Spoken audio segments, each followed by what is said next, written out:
Infarto no intestino, trombose no intestino. Você já ouviu falar de alguma coisa dessa? Você sabia que o nosso intestino também pode sofrer por causas vasculares e infartar e ter trombose no intestino? Esse é o tema do nosso vídeo de hoje. Eu sou o Dr. Antônio Casselli, eu sou médico especialista em cirurgia vascular e angiologia e aqui é o melhor canal sobre trombose, sobre embolia e sobre má circulação do Brasil.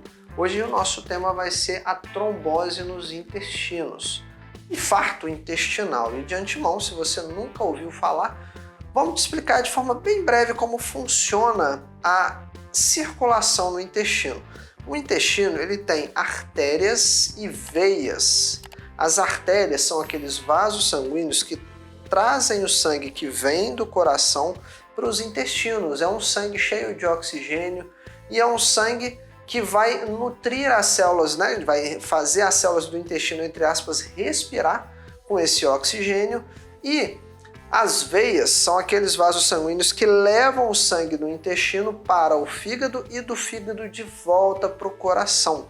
É aquele caminho por onde vai os nutrientes que são absorvidos quando a gente se alimenta da nossa digestão, vai pelas veias do intestino, passa pelo fígado para ser filtrado, separado esses nutrientes e depois o fígado entrega para a veia cava que leva para o coração, ou seja, o que eu quero que você entenda? Artérias levam o sangue do coração para o intestino, as veias trazem o sangue do intestino de volta para o coração. Por que eu te falei isso? Porque tanto as artérias quanto as veias do intestino podem ter problemas. As artérias do intestino, que são chamadas artérias mesentéricas, elas podem adoecer. O perfil de paciente mais comum onde as artérias do intestino adoecem são principalmente pacientes diabéticos, hipertensos, fumantes acima do peso. É a doença aterosclerótica, é a formação de placas de colesterol, de coágulos de colesterol nas artérias. Quando a artéria entope, falta sangue cheio de oxigênio no intestino. Se falta oxigênio, para você entender, pensa comigo, prende a respiração aí. Faltou oxigênio, não é verdade? Eu prendi a respiração. Eu vou aguentar ficar aí, quanto tempo você aguenta? Você aguenta ficar 5 minutos sem respirar? Eu não aguento. Então o intestino, da mesma forma, quando falta oxigênio nas artérias do intestino, ele morre por falta de oxigênio. É a chamada isquemia mesentérica, um infarto intestinal. E aí as células do intestino, sem o socorro devido, sem a gente intervir, dar remédio, mexer ali, fazer alguma coisa para melhorar a circulação, o intestino vai morrer. E aí, se ele morre, ele pode furar e cair conteúdo intestinal, conteúdo fecal na sua barriga, gerar uma infecção generalizada e a pessoa perder a vida. Essa é a doença arterial. A doença venosa dos intestinos já tem outra característica.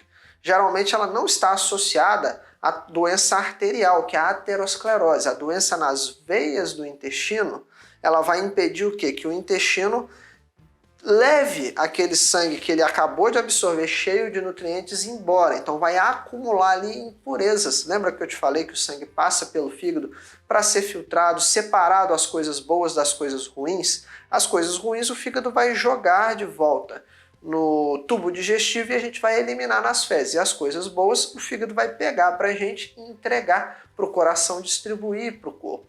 Então, quando tem uma trombose nas veias dos rins, está acompanhando meu raciocínio? Agora há pouco eu estava falando das artérias do intestino, doença aterosclerótica, placas de colesterol, pacientes que fumam, diabético, pressão mal controlada e idosos. Agora a gente está falando das veias. Então, se as veias entopem, aquelas impurezas que vêm da alimentação e que o fígado iria filtrar e entregar para o tubo digestivo, para o intestino, descartar do nosso corpo nas fezes, essas impurezas elas acumulam no intestino. E o intestino pode morrer também. No caso da doença arterial, por falta de oxigênio, no caso da doença venosa, por intoxicação por essas impurezas. O perfil de pessoa aqui, de paciente da doença venosa do intestino é diferente da doença arterial. Aqui nesse caso a gente está falando de pessoas jovens, principalmente mulheres e que usam anticoncepcional, fumam, estão acima do peso ou com relação à gravidez, que são as alterações hormonais.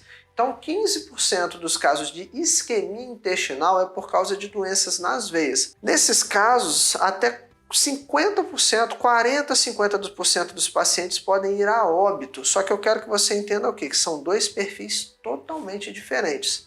Pessoas mais velhas, diabéticas, hipertensas, fumantes, pessoas mais jovens, mulheres com uso de anticoncepcional, gravidez ou trombofilia. Mas o principal é que se o intestino sofre por falta de circulação, tanto arterial quanto circulação venosa, esse intestino ele vai morrer. As células do intestino vão morrer e eu já te falei agora há pouco. O intestino pode perfurar, cair conteúdo fecal na barriga e gerar uma sepse, uma infecção generalizada. Mas então eu quero te falar outras causas que também podem estar associadas. A gente tem que lembrar também das vasculites, que são inflamações nos vasos do corpo, as trombofilias, situações onde a gente tem desidratação, aquela pessoa que está vomitando com muita diarreia, principalmente crianças, pode ter trombose nas veias do intestino. Quem tem lúpus, quem tem doença inflamatória intestinal, que é a doença de Crohn ou a retocolite ulcerativa, a doença de Buerger, que é a tromboangeite obliterante, a displasia fibromuscular, que são alteração nas paredes dos vasos do intestino. Câncer também é uma causa muito comum de trombose no intestino e qualquer cirurgia abdominal, bariátrica, hérnia, vesícula, apêndice, tirar o baço, ressecções de intestino, tudo isso também pode causar trombose nas veias do intestino. O uso de drogas como a cocaína também é muito comum.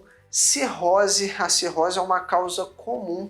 Pancreatite também é outra causa comum. Quem tem pancreatite também tem que investigar se não tem pedra na vesícula, cálculos nas vias biliares. Então todas essas doenças estão associadas a um aumento do risco de trombose no intestino. O problema é que essa trombose nas veias do intestino pode se propagar para as veias do baço, para as veias mesentéricas superiores, inferiores, para várias veias ali na barriga. Por quê? É como se você imaginasse um engarrafamento. Se a via principal está engarrafada, as vias laterais também vão estar. Então uma trombose intestinal ela pode se propagar para outros órgãos dentro da barriga, como uma trombose para o fígado, uma trombose para o baço, uma trombose para outros órgãos. E aí, o que o nosso corpo, qual o aviso que o nosso corpo nos dá? O que a pessoa sente? Quais são os sinais e os sintomas quando acontece uma trombose intestinal? O principal sintoma é a dor abdominal, a dor de início súbito. Mas, Antônio, essa dor tem alguma característica? Na maioria das vezes não, porque quando o intestino está sofrendo, seja por uma infecção intestinal, uma gastroenterite, seja por conta de uma trombose intestinal, o intestino ele vai sofrer sentindo dor na barriga. Não tem uma coisa assim, não, a dor no canto esquerdo, em cima, que não tem um local que é típico da trombose intestinal. O intestino ele vai doer como um todo. Então a dor de início súbito na barriga é o principal indicativo de que algo está acontecendo de errado no intestino.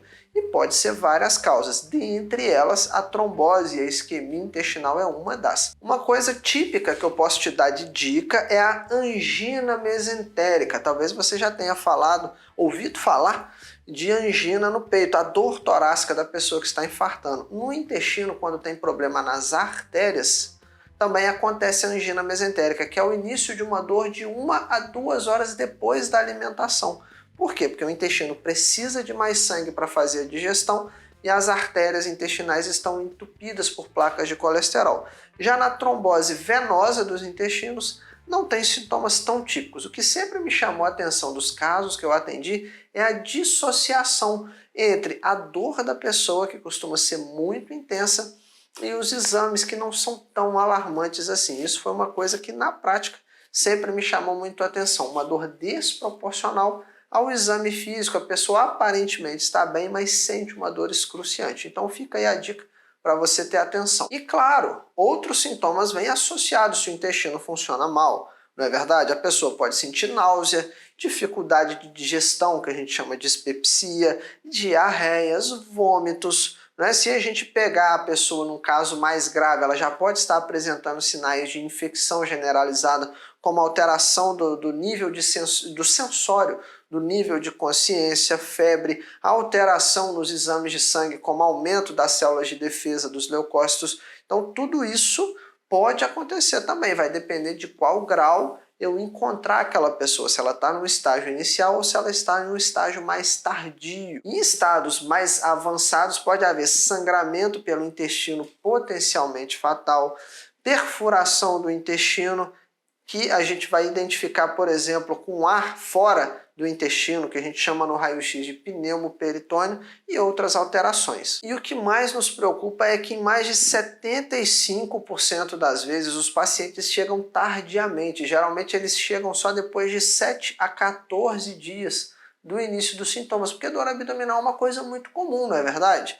Uma coisa que você come diferente, às vezes um final de semana que você abusou do álcool, do churrasco com muito sal, gordura, com frituras, pode acontecer cólicas, infecções intestinais, não é verdade? Então é muito comum acontecer isso, o diagnóstico ser tardio e a gente acabar encontrando a pessoa em casos mais graves. Às vezes até com mais de um mês depois do início dos sintomas. Então começou uma dor abdominal, não pode deixar para depois, a gente precisa investigar. Existem exames que são específicos para a gente descobrir se é uma trombose, mas a gente tem que o quê? Sempre que a gente pensar em dor abdominal, a gente tem que seguir um passo a passo. Por exemplo, é muito mais comum apendicite, pedra na vesícula, pancreatite, gastroenterite do que uma trombose no intestino. Então, na grande maioria das vezes, as tromboses ou isquemias intestinais, elas são diagnósticos de exclusão.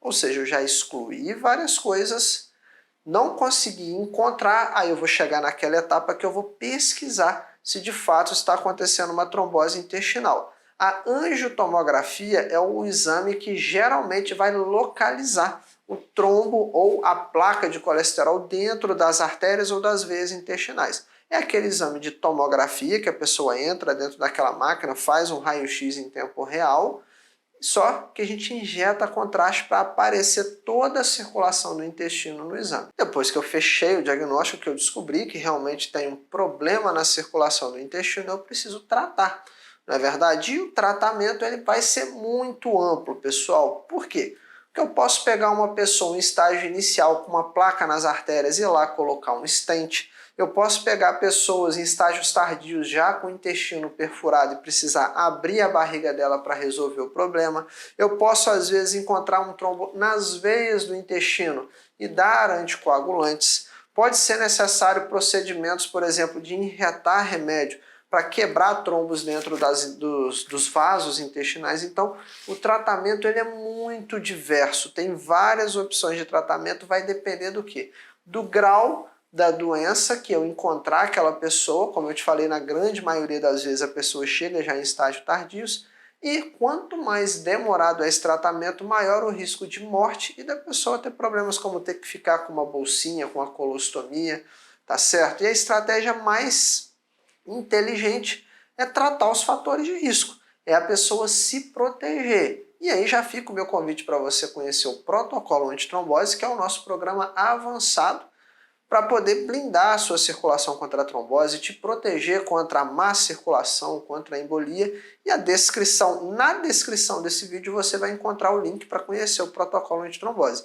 O principal para evitar problema na circulação dos rins é se prevenir, é tratar os fatores de risco. Então lembra que eu te falei dos fatores de risco para doença arterial e para doença nas veias dos rins? A gente precisa eliminar esses fatores de risco. Por exemplo, nas artérias, combater a pressão alta, combater o diabetes, eliminar o cigarro, não é verdade? Para a doença venosa, abolir o uso de anticoncepcionais, eliminar também o cigarro. Então a gente tem que combater todos os fatores de risco para a pessoa ficar protegida contra a isquemia, contra o infarto intestinal. Então, se você gostou desse vídeo, não esquece de clicar no gostei, deixar a sua curtida, dar o seu like, a gente precisa de chegar até mais pessoas para combater a trombose. Conteúdo aqui nesse vídeo ó, que salva vidas. Então, eu preciso de você na luta contra a trombose para nos ajudar a chegar até mais pessoas, deixando o seu like, a sua curtida, clicando no gostei. Se você não quer perder nenhum dos próximos vídeos, se inscreve no canal, ativa o sininho para não perder nenhum vídeo, para ser notificado de tudo que acontecer aqui. Não esquece de conhecer o protocolo antitrombose, o link está na descrição aqui desse vídeo. E se você ficou com alguma dúvida, não tem problema, nos comentários. Toda sexta-feira tem o quadro Dr. Antônio Responde, onde eu respondo as melhores dúvidas que eu encontro nos comentários de vocês. Se você não ficou com dúvida, pode deixar aí nos comentários o que você achou, o que você está gostando aqui no canal, sugestão dos próximos vídeos para a gente saber o que está passando aí do outro lado. Eu te espero no próximo vídeo. Até logo!